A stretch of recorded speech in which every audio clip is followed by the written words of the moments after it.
श्री नाना महाराज साखरे सांप्रदायिक असार्थ श्री ज्ञानेश्वरी अध्याय 13वा आणि ओवी क्रमांक 132 पासून आता सुरुवात करूयात. आणि ऐसी हे अवस्था न जोडता पार्था, जें जिजे तेंची सर्वथा दुःख जाण. आणि पार्था, अशी ही स्थिती न लाभता जे जगणे तेच खरोखर दुःख आहे असे समज. ते मनोरथा संगे नव्हे, रवी सिद्धी गेलेची आहे. हे दोन्हीची उपाये सुख दुःखासी. ज्या ठिकाणी कल्पना उत्पन्न झाली त्या ठिकाणी सुख होत नाही. एरवी कल्पना नाहीशी झाल्यावर ते सहजानुसार प्राप्तच आहे. म्हणून कल्पना नाहीशी होणे हीच सुखदुःखाला कारण आहेत. आता असंगा साक्षीभूता देही चैतन्याची जे सत्ता, तिये नाम पंडुसुता चेतना येथे. आता अर्जुना, अलिप्त व सर्व साक्षीभूत अशा ब्रह्माची म्हणजे चैतन्याची जी देहात सत्ता आहे तिला चेतना असे म्हणतात.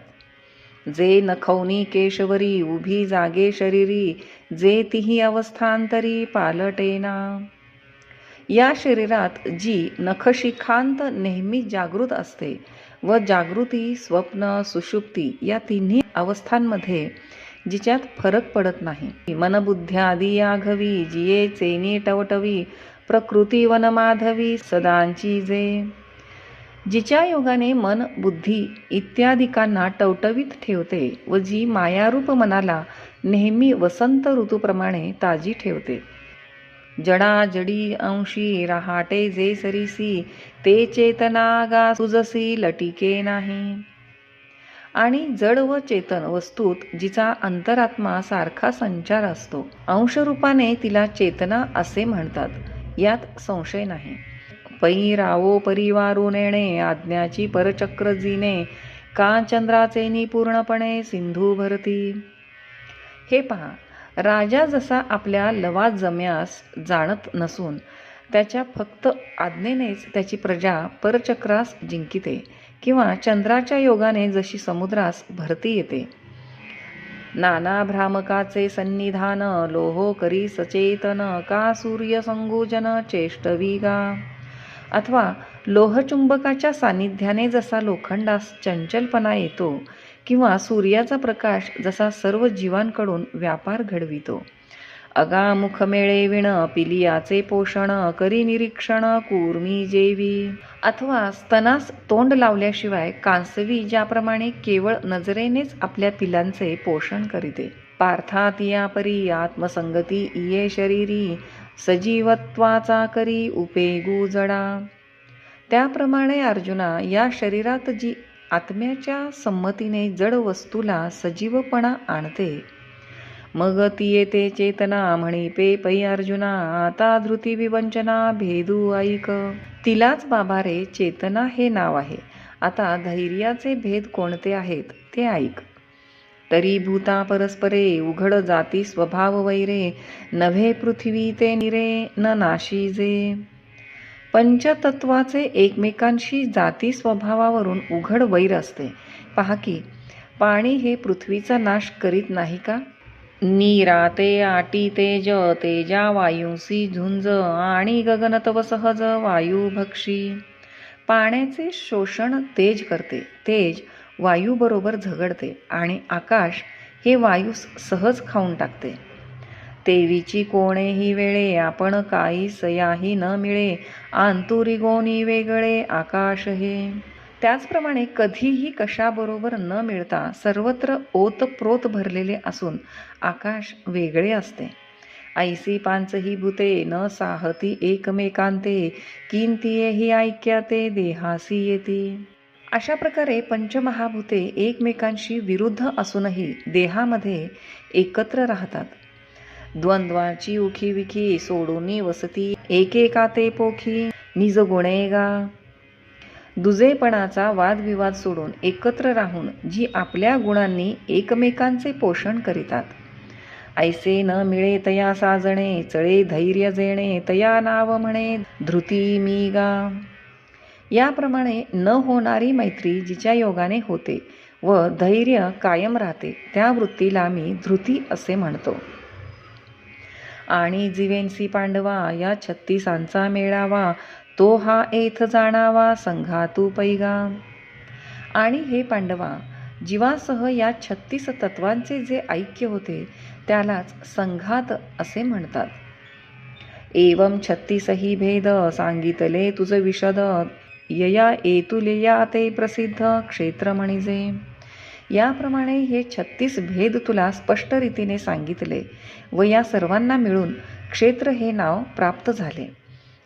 रथांगांचा मेळावा, जेवी रथू म्हणिजे पांडवा, का अधोर्ध्व अवेवा नाव देहो. बा अर्जुना, रथाचे सर्व भाग मिळून जसे रथ हे नाव येते किंवा पायापासून डोक्यापर्यंत सर्व अवयव मिळून देह हे नाव येते.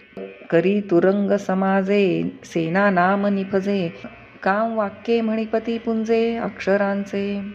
अथवा हत्ती, घोडे, रथ व पायदळ या सर्वांना मिळून जसे सेना हे नाव येते किंवा अक्षरांच्या समुदायाला शब्द असे म्हणतात. कान जळधरांचा मेळा, वाच्य होया भाळा, नाना लोका सकळा नाम जग. मेघांच्या सर्व समुदायाला जसे आभाळ म्हणतात किंवा सर्व लोकांच्या समुदायाला ज्याप्रमाणे जग असे म्हणतात. कां स्नेह सूत्रवन्ही, मेळो एकीची स्थानी, धरी जे तो जनी दीपू होय. अथवा तेल, वात व अग्नी ही एकत्र मिळाली म्हणजे ज्याप्रमाणे त्याला दिवा असे लोक म्हणतात. तैसी 36 इये तत्वे, मिळती जेणे एकत्वे, तेणे समूह परत्वे क्षेत्र म्हणिपे. त्याचप्रमाणे ही 36 तत्वे जेव्हा एके ठिकाणी मिळतात तेव्हा त्या सर्वांना मिळून क्षेत्र म्हणतात. आणि वाहतेनी भौतिके, पाप पुण्य येथे पिके, म्हणोनी आम्ही कौतुके क्षेत्र म्हणो.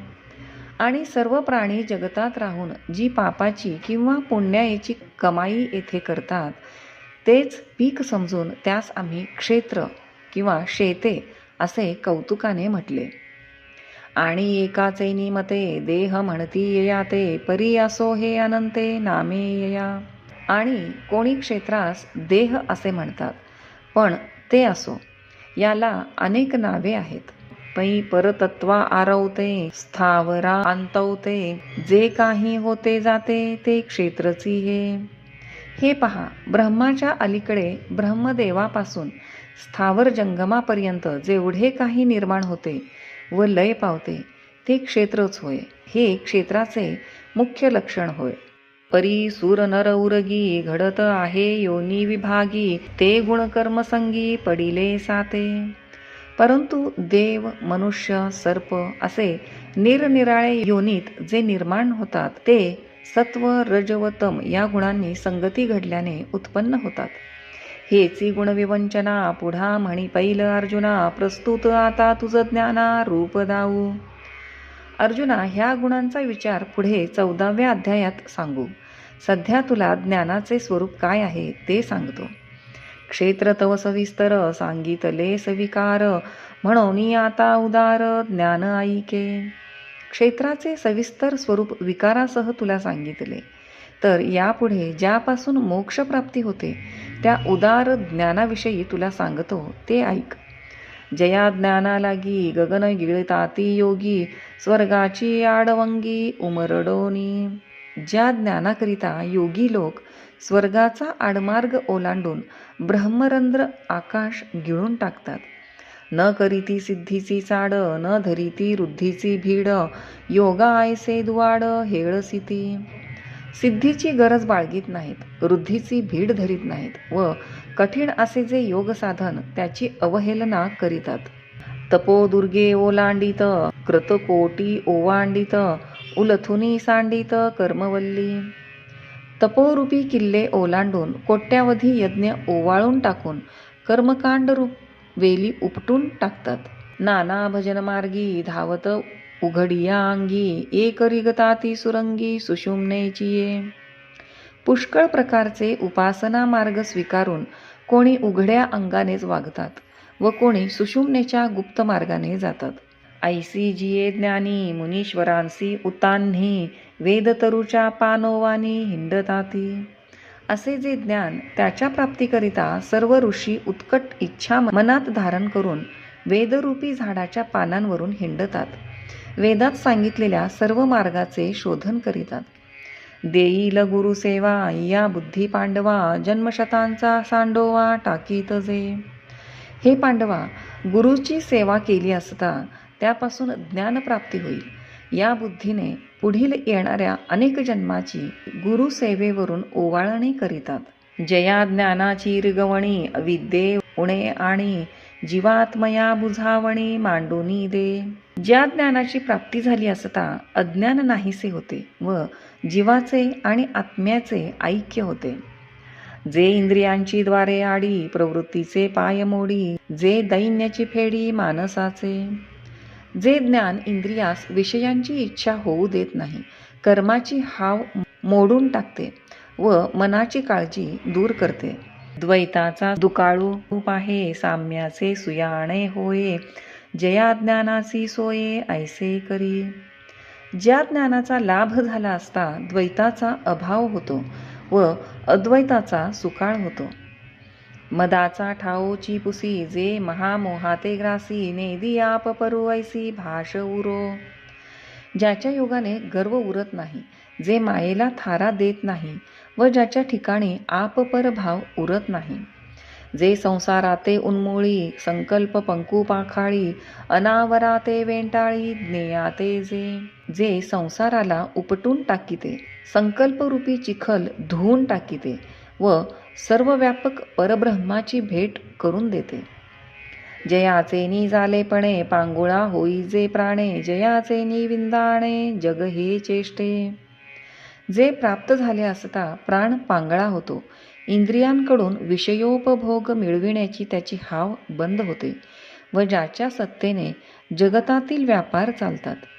जयाचे नि उजाळे उघडीती बुद्धीचे डोळे, जीव दोंदावरी लोळे आनंदाचिया. आणि ज्याच्या प्रकाशाने बुद्धीमध्ये ज्ञानशक्ती उत्पन्न होते व जीव आनंद सागरात निमग्न होतो. ऐसे जे ज्ञान पवित्रैक निधान, जेथ विटाळले मन चोख कीजे. असे जे ज्ञान जे पवित्रपणाचा ठेवा व जे प्राप्त झाले असता विषयांनी दूषित झालेले मन निर्मळ होते. आत्मया जीवबुद्धी, जे लागली होती क्षयव्याधी, ते जयाची या सन्निधी निरुजा कीजे. मी जीव आहे असा जो आत्म्याला क्षयरोग लागलेला असतो, जो ज्याच्या प्राप्तीने लय पावतो, ते अनिरूप किंग निरूपीजे, ऐकता बुद्धी आणि जे वाचुनी डोळा देखीजे ऐसे नाही. ते ज्ञान निरूपण करण्यास अशक्य असूनही आम्ही समजून सांगतो, तर ते ऐकून नीट समजून घे. बाकी ते डोळ्यासमोर दिसेल अशी वस्तू नाही. मग तेसी इये शरीरी, जे आपुला प्रभावो करी, तै इंद्रियांची या व्यापारी डोळाही दिसे. मग तेच ज्ञान ज्या वेळेस या शरीरात आपले सामर्थ्य प्रकट करते, त्यावेळी इंद्रियांच्या आचरणावरून दृष्टोत्पत्तीस येते. पै वसंताचे रिगवणे, झाडांचे निसाजेपणे, जाणीजे ते विकरणे सांगती ज्ञान. ज्याप्रमाणे झाडाच्या टवटवीतपणावरून वसंत ऋतू सुरू झाला असे समजते, त्याप्रमाणे इंद्रियांच्या व्यापारावरून ज्ञानप्राप्तीची लोकांस ओळख होते. अगा वृक्षासी पाताळी, जळ सांपडे मुळी, ते शाखांची ये बहाळी बाहेर दिसे. अरे, झाडाला जमिनीत मुळाशी पाणी मिळाले म्हणजे फांद्यांच्या विस्तारावरही जशी त्याची टवटवी दिसते. काम भूमीचे मार्दव, सांगे कोंभाची लवलव, नाना आचार गौरव सुकुलीनाचे.